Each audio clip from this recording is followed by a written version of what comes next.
제가 오늘은 그 본문을 이렇게 정하긴 했는데 본문에 근거한 설교가 아니라 성령이란 주제를 가지고 좀 설교를 좀 하려고 합니다.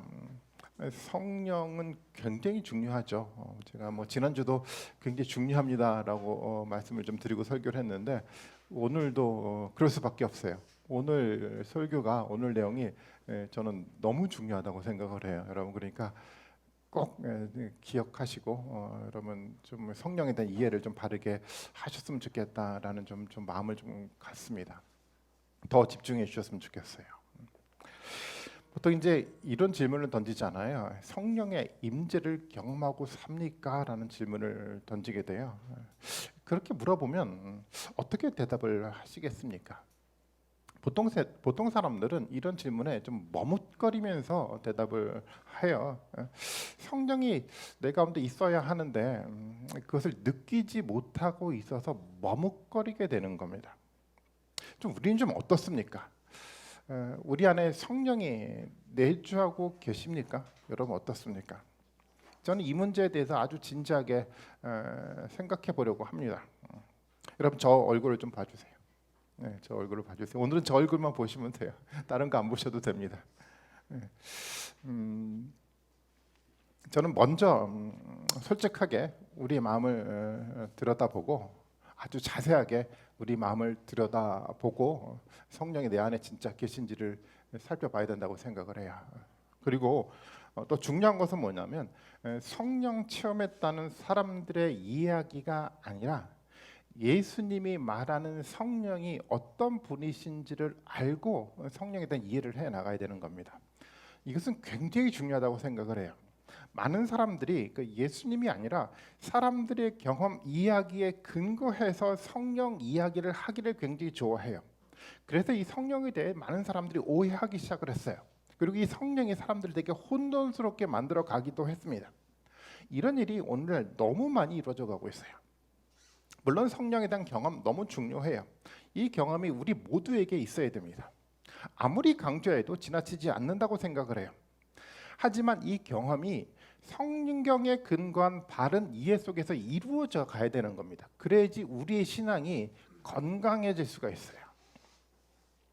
어떤 사람들은 성경 이야기를 하면 오히려 이런 이야기를 하더라고요. 성령 체험이 없어서 그런 얘기를 한다라고 이야기를 하기도 해요. 물론 그럴 수 있어요.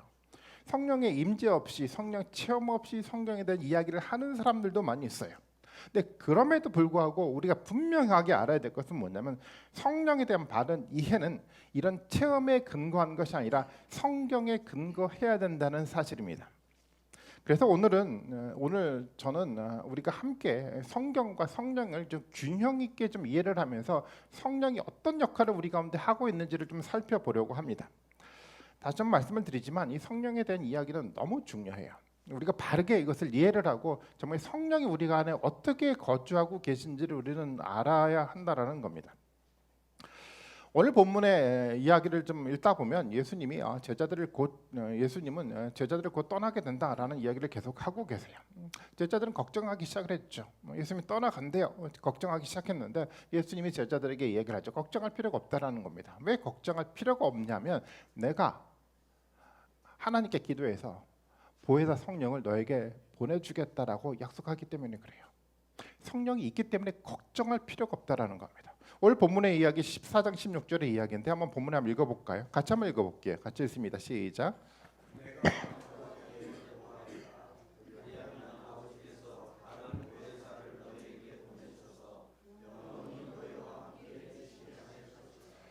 하나님이 보혜사를 보내실 거예요. 그러니까 걱정할 필요가 없어요. 이 말은 예수님이 12제자들에게만 하는 것이 아니라 사실은 이 말은 예수님이 믿음의 사람들 모두에게 전하는 말씀입니다. 믿음을 가진 사람은 모두가 다 성령을 받게 돼 있어요. 그리고 그 성령은 믿음의 사람들 안에서 머물면서 떠나지 않고 영원히 거주하게 되어 있습니다. 이것이 성령의 모습이에요.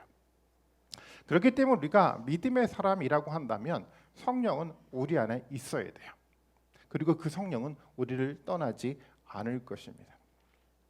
제가 다시 한번 질문을 한번 드려보겠습니다. 어떻습니까? 그 성령이 지금 우리 안에 거주하고 있습니까? 아멘. 아직 고민이 됩니까?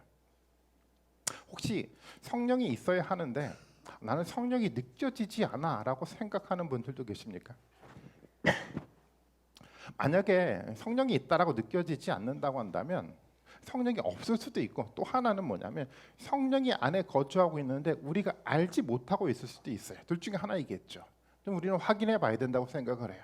정말 우리 안에 성령이 거주하고 계신데 내가 알지 못하고 성령을 느끼지 못할 수도 있다라는 겁니다. 성령 우리가 확인해야 돼요. 너무 중요한데요.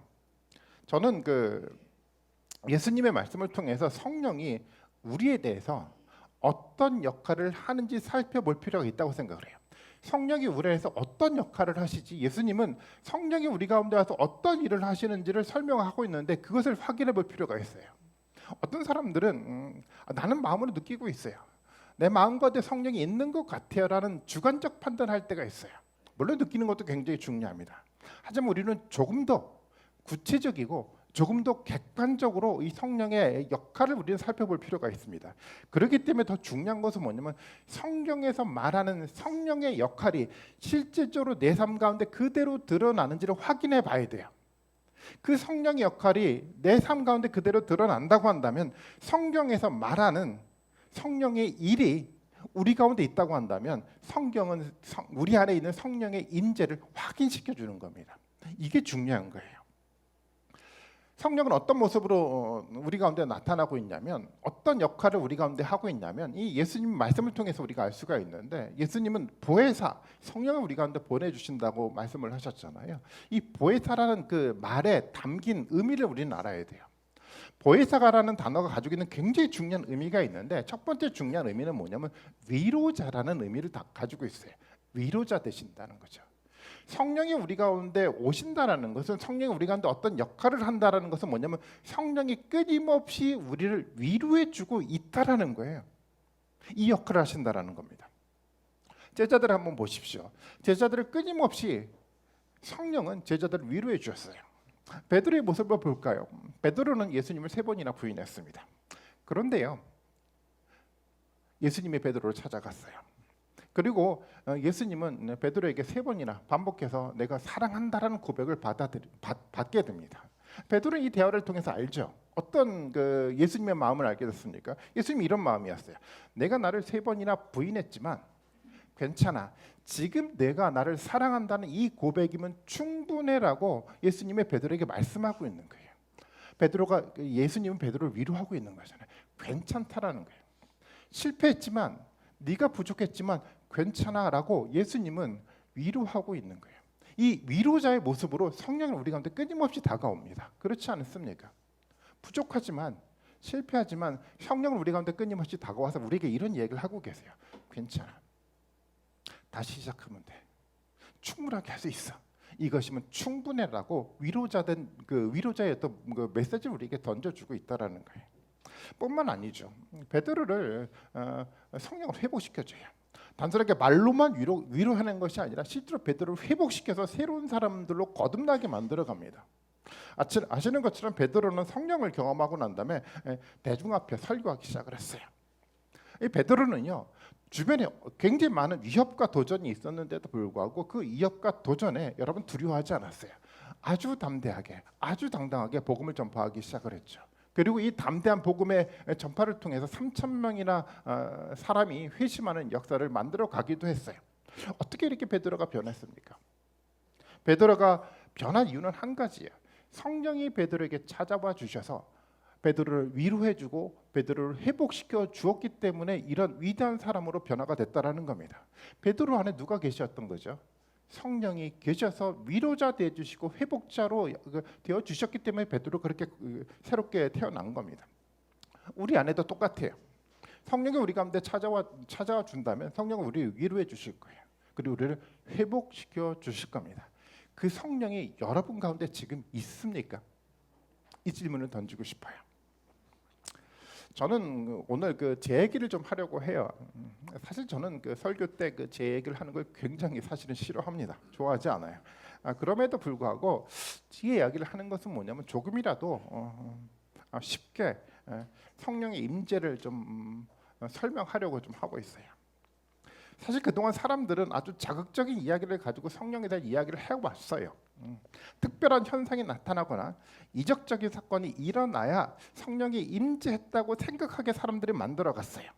우리가 너무 많이 들어오지 않았습니까?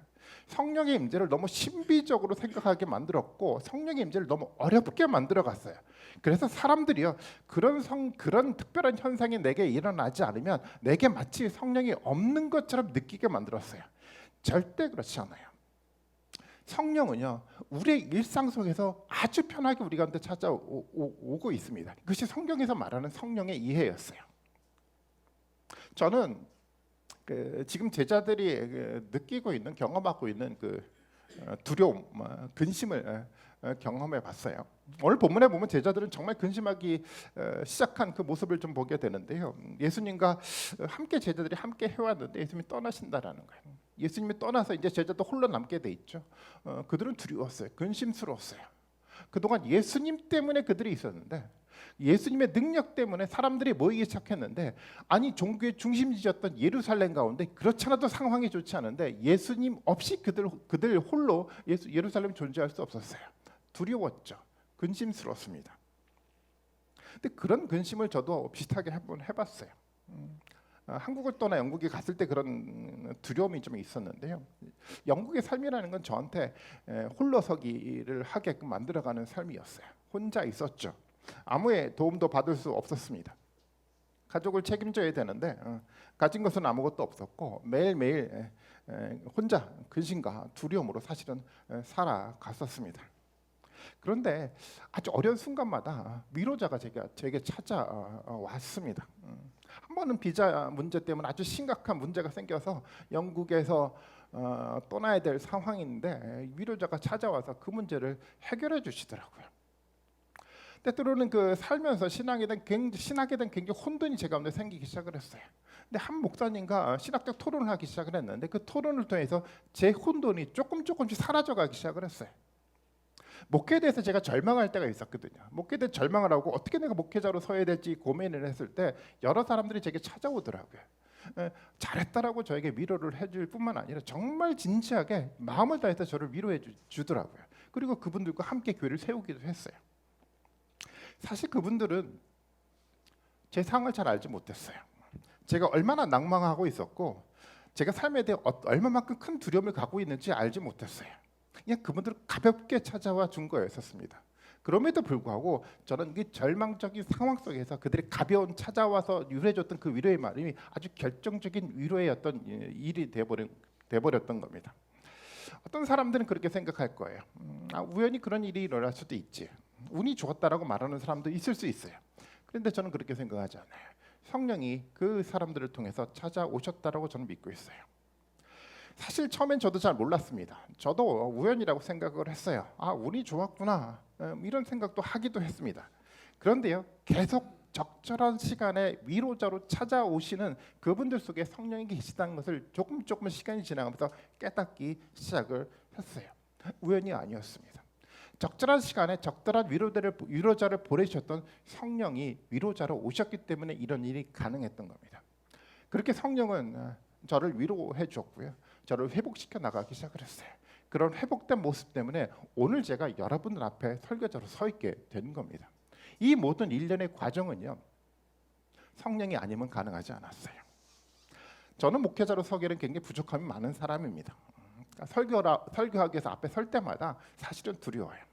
하나님의 은혜가 아니면 설 수 없다라는 생각을 고백을 할 수밖에 없습니다. 그런데 성령이 저를 끊임없이 위로하고 격려를 해요. 그래서 담대하게 여러분 앞에 서는 겁니다. 성령이 안에 계시기 때문에 가능한 일이었어요. 저의 얘기를 했지만 저뿐만 아니라 여러분도 저는 마찬가지일 거라고 생각을 해요. 똑같습니다. 여러분도 여러분의 삶들 한번 돌아다 보십시오. 삶의 길이 평탄하지 않았을 거예요. 어려웠을 거예요. 그럼에도 불구하고 우리의 신앙이 무너지지 않았어요. 많은 사람들은요 믿음의 길에서 떠나갔어요.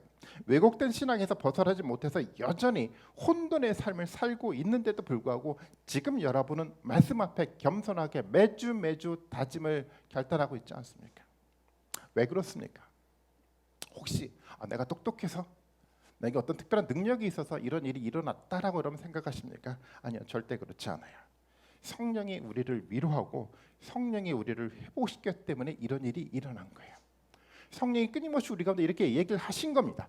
괜찮아, 다시 일어나서 시작하면 돼 라고 말씀하시면서 위로하시면서 우리를 하나님의 사람으로 자꾸만 회복시키기 때문에 우리가 이 자리에 앉아 있는 겁니다.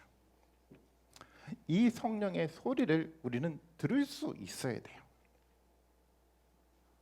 만약에 내가 이 소리를 듣지 못하고 있다면 그것은 성령이 말씀하지 않는 것이 아니라 우리가 성령을 알지 못해 듣지 못하고 있는 것입니다. 성령 끊임없이 우리 가운데 위로자로 오셔서 우리에게 끊임없이 말씀하고 계세요. 저는 그 말씀을 여러분 들으시는 여러분들이 되시기를 바라고 있어요. 그 성령의 위로 때문에 지금 하나님이 사랑하는 이 신소교회 가운데 예배자로 직분자로 여러분들이 서 있는 겁니다. 이 고백이 성령을 통해서 우리 가운데 만들어질 수밖에 없어요. 그리고 보혜사라는 말에는 또 다른 중요한 의미가 있는데요. 그 말에는 그 변호자라는 의미를 좀 가지고 있어요. 이 말이요. 그 법정에서 그 의뢰인을 대신해서 판사에게 법적 진술을 하는 그런 변호자예요. 그런 의미를 가지고 있어요. 이 의미가 굉장히 중요한데 우리가 하나님 앞에서 재판을 받고 있다라고 여러분 한번 생각해 보십시오. 하나님이 질문을 하면 여러분 어떤 대답을 여러분 할 수 있겠습니까? 하나님의 질문에 여러분 담대하게, 정확하게, 용감하게 여러분 대답할 자신이 혹시 있습니까? 교회 앞에서 대표 기도하는 것도 사실은 떨리는데 하나님을 만든 재판장에서 하나님의 질문을 하면 어떻게 우리가 답변할 수 있을까요? 자신이 없어요. 하나님이 너 구원받을 자격이 있어라고 물어본다고 한다면 담대하게 네 구원받을 수 있습니다라고 여러분 담대하게 대답을 할 수 있겠습니까? 솔직히 자신이 없어요. 근데 걱정할 필요가 없습니다. 왜 그렇습니까? 우리의 변호자 대신 성령께서 우리를 위해서 우리를 대신해서 하나님께 다 변호해 주시기 때문에 그런 거예요. 성령은요 우리 입장에 서서 우리 편에 서서 하나님께 대답을 해주시는 거예요. 이분이 바로 보혜사 성령님이시라는 겁니다. 성령은요 예수님이 십자가에서 우리를 위해서 어떤 일을 하셨는지 너무도 잘 알고 있어요. 그리고 십자가의 근거에서 성령은 아주 분명하게 하나님께 우리에 대해서 우리가 구원받을 자격이 있다라고 명확하게 하나님께 얘기하고 계세요. 십자가를 너무 잘 알고 계시기 때문에요. 성령이 모든 것을 하시는 겁니다. 그리고 성령은요 우리의 삶 모두를 다 알고 계세요. 우리 삶 속에 들어와서 우리가 신음하며 보냈던 그 고통의 모든 시간을 성령은 다 알고 계세요. 억울한 일도 알고 있고요. 고통스러웠던 그 모든 일을 성령께서 다 알고 계세요. 그 모든 것을 다 우리 입장에서 하나님께 이야기해 주실 겁니다. 정말 답답했던 그 모든 일들이 이 성령의 이야기 앞에 다 풀려나갈 것입니다. 성령이 하나님께 하는 이야기를 들으면서 우리는 이렇게 이야기할 거예요. 맞아요. 성령님, 제가 바로 그 말을 하고 싶었어요. 성령께서 그 마음속에 있는 내 말을 지금 하나님께 말씀해 주고 계시네요. 이 속 시원한 성령의 대답 앞에 우리는 이런 고백을 하게 될 겁니다. 성령이 우리에게 변호자가 돼서 이런 역할을 해주시고 계시다라는 겁니다. 또 성령은 우리를 위해서 하나님께 기도해 주시는 변호인이기도 하십니다. 때로는 우리가 연약해서 기도하지 못할 때가 있어요. 아니 기도하지 못할 때가 많죠. 그런데 성령은 우리 안에 거주하면서 우리의 연약함을 돕기 위해 우리를 대신해서 하나님께 기도하고 있다는 거예요. 그래서 우리가 무너지지 않는 겁니다. 가끔 저는 그런 생각을 할 때가 있어요. 나는 계속 무너지는데 이상하게 내가 무너지지 않아요. 이상하게 나는 교회를 떠나야 할 만한 사람인 것 같은데 이상하게 그 누군가 나를 교회에 자꾸만 붙들어 놓고 있어요. 왜 그럴까요? 성령이 우리 안에 거주하면서 우리 연약함을 돕기 위해서 하나님께 기도하고 있기 때문에 내가 이 자리에 있는 겁니다. 여러분 그것을 좀 알고 계십니까? 성령께서 계속 그렇게 우리 안에서 성령의 역할을 하고 계시다라는 거예요. 사도 바울은 로마서를 통해서 이 이야기를 아주 이해하기 쉽게 풀어서 설명을 해놨어요. 로마서 8장 26절부터 27절까지인데 말씀 봐볼까요? 이렇게 사도 바울은 이야기를 합니다. 이와 같이 성령께서도 우리 약함을 도와주십니다. 우리는 어떻게 기도해야 할지 알지 못하지만 성령께서 친히 이루다 말할 수 없는 탄식으로 우리를 대신해서 간구해 주십니다. 사람의 마음을 꿰뚫어 보시는 하나님께서는 성령의 생각을 어떠한지를 아십니다. 하나님은 다 아신다는 거죠. 성령께서 하나님의 뜻을 따라 성도를 대신해서 간구하시기 때문입니다.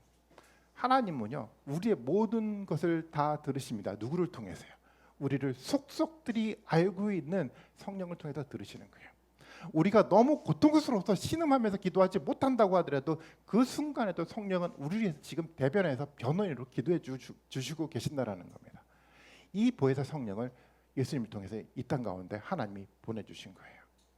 이 성령이 우리 가운데 경험될 수 있습니다. 우리가 지금 예배를 하고 있잖아요. 연약한 우리인데도 불구하고 하나님의 그 위대한 그 거룩한 앞에서 우리는 예배할 수 있는 담담을 가질 수 있어요. 어떻게 우리가 예배할 수 있습니까? 이유는 한 가지밖에 없습니다. 성령이 우리의 위로자 되시고 회복자 되시고 하나님께 변호자 되어 주시기 때문에 가능한 겁니다. 여러분, 내가 어떤 능력이 있어서 내가 그동안 정말 예배할 만한 사람이라고 생각해서 여러분 이 자리에 있는 것이 아니에요. 성령이 여러분 가운데 함께 했기 때문에 가능한 것이에요. 무너질 것 같은데 무너지지 않았어요. 떠날 것 같은데 떠나지 않았어요. 성령이 우리 가운데 계시기 때문입니다. 저는 이 성령이 우리 안에 계셔서 우리에게 끊임없는 성령의 일을 하고 계신다라는 것을 알기를 바랍니다. 성령을 경험해야 됩니다. 물론 아직 희미하게만 보일 수 있어요. 너무 희미해서 정말 이분이 성령인지 아닌지 구분이 되지 않을 수도 있습니다. 그렇지만 희미하더라도 성령이 무엇인가 한 가지를 보여줬다고 한다면 여러분 그것을 붙드시는 여러분들이 됐으면 좋겠어요. 그리고 그 성령의 의지에서 담대하게 하나님 앞에 서는 연습을 끊임없이 해나가십시오. 여러분 그 연습 가운데 우리 앞에 성령은 아주 선명하게 구체적으로 우리 가운데 다가오게 될 것입니다. 그리고 성령의 중요한 역할이 있습니다. 정말 이것은 너무 중요한데요. 이 말씀은 정말 중요합니다. 같이 한번 읽어보겠습니다. 14장 26절의 말씀인데 같이 한번 읽습니다. 시작.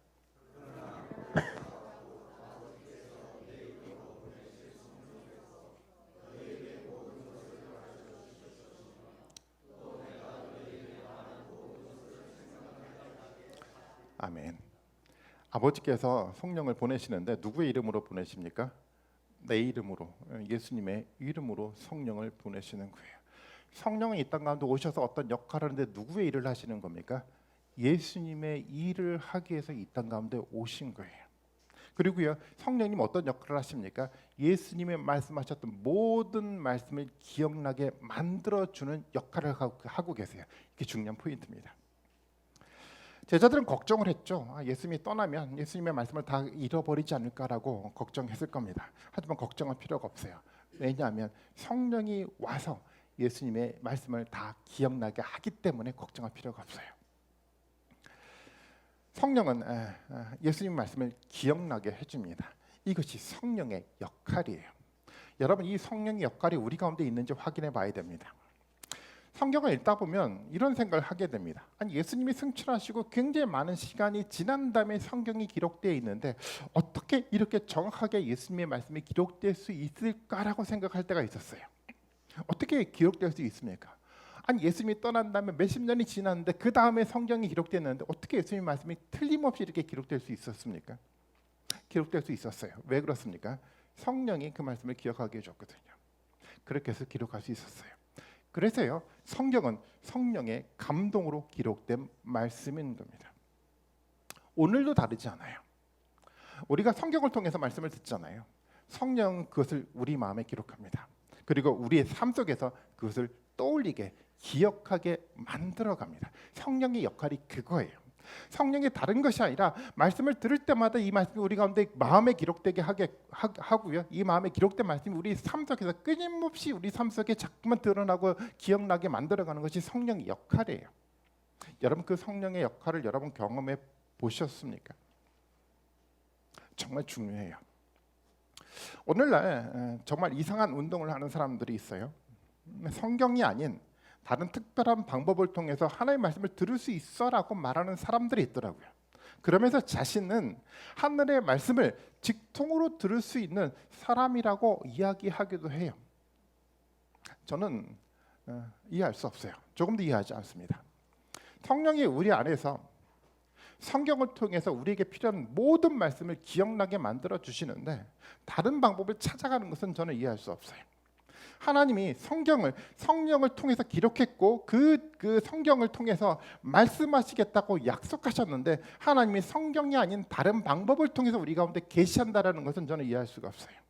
왜 하나님이 그렇게 계시할까요? 혹시 성경이 부족해서 그렇게 계시하는 걸까요? 아니면 하나님의 능력이 부족해서 성경을 통해서만큼은 충분하게 할 수가 없어라고 해서 하나님이 또 다른 방법으로 계시하는 걸까요? 아니, 그렇지 않아요. 성경을 통해서 충분히 성령은 우리에게 말씀해 줄 수 있어요. 저는 그래서 이런 운동을 하는 사람들은 오히려 성령의 감동으로 기록된 성경을 이해하지 못했기 때문에 이런 운동을 한다라고 저는 분명히 이해하고 있어요. 여러분, 그런 이야기를 하는 사람들이 있다고 한다면 그들이 이 이야기에 여러분 귀를 기울일 필요 없습니다. 살아있는 하나님 말씀을 통해서요. 성령의 감동을 통해서 기록된 이 말씀이요. 성령을 통해서 끊임없이 우리에게 충분한 하나님의 말씀을 우리에게 들려줄 수 있습니다. 이 말씀 앞에 집중하고 이 말씀 가운데 거하고 계신 성령의 임재를 경험하면 하나님 우리 가운데 역사하게 되어 있습니다. 성령은 오늘 우리에게 하신 이 말씀도 우리 마음 가운데 기록할 것입니다. 성령을 의지해서 그 말씀을 여러분 마음에 한번 기록해 보십시오. 그 말씀이 우리 삶에서 여러분 기억날 것입니다. 기억나야만 합니다. 기억나면 우린 이렇게 외쳐도 돼요. 내 안에 성령이 함께 계시구나라고 여러분 외쳐도 돼요. 끊임없이 마음속에 기억된 것이 우리 삶 속에서 끊임없이 우리 가운데 끊임없이 드러나고 있다고 한다면 여러분 성령이 여러분 마음 가운데 거하고 있는 겁니다. 그리고 성령이 기억나게 해준 그 말씀 앞에 여러분들의 삶을 한번 들여보세요. 말씀을 가지고 세상을 한번 도전해 보십시오.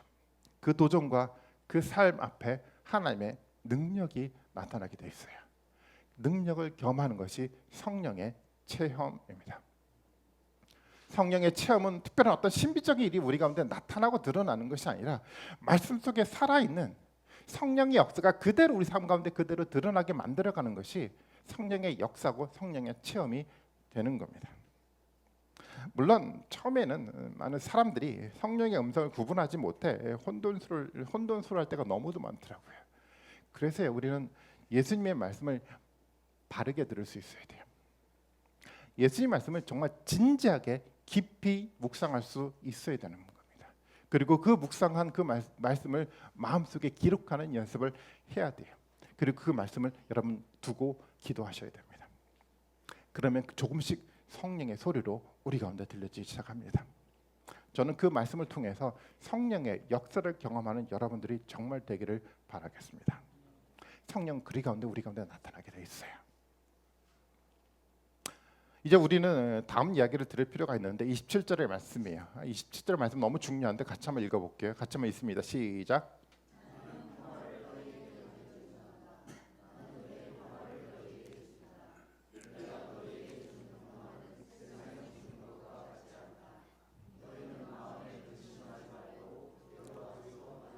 아멘. 마음에 근심하지 말고 두려워하지도 말래요. 예수님이 평화를 주는데요. 세상에 주는 것과 비교가 되지 않는 가장 완전한 가장 위대한 평화를 너에게 주겠다라고 예수님은 약속을 하셨습니다. 당연하죠. 예수님이 주는 평화는요. 성령을 통해 주는 평화이기 때문에 완전합니다. 완전한 능력을 가진 그분이요. 우리를 위로하고 우리를 회복시키고 우리를 위해서 변호해주고 말씀을 통해 진리의 길을 인도해 주시기 때문에 그 길에는 진짜 평화가 있게 돼 있습니다. 그리고 이 평화를 주시는 그 성령님은요. 영원히 우리 가운데 떠나지 않고 우리 가운데 거주하면서 변함없이 우리 가운데 평화를 선물로 주실 겁니다. 그래서 완전한 평화가 되는 겁니다. 세상 사람들이 평화를 줄 수 있어요. 일시적인 평화를 줄 수 있습니다. 하지만 세상의 사람들은 완전하지 않아요. 그리고 그 세상의 사람은 언젠가 떠나게 돼 있습니다. 그럼 그 평화도 떠나게 돼 있어요. 하지만 예수님이 주고자 하는 평화는 그렇지 않아요. 성령이 영원하게 우리 가운데 거주하면서 완전하게 우리에게 주어지는 이 평화는요. 세상의 평화와 비교가 되지 않는 가장 위대한 평화인 겁니다. 이 평화가 하나님이 주시는 축복입니다. 이 축복을 다 받아 누리시는 여러분들이 되셨으면 좋겠어요. 성령을 통해서만 만들어져가는 그 위대한 평강의 축복이 우리 가운데 있기를 바랍니다. 그리고 다음 절 29절도 같이 한번 읽어볼 필요가 있는데요. 29절도 한번 같이 한번 읽어보겠습니다. 시작.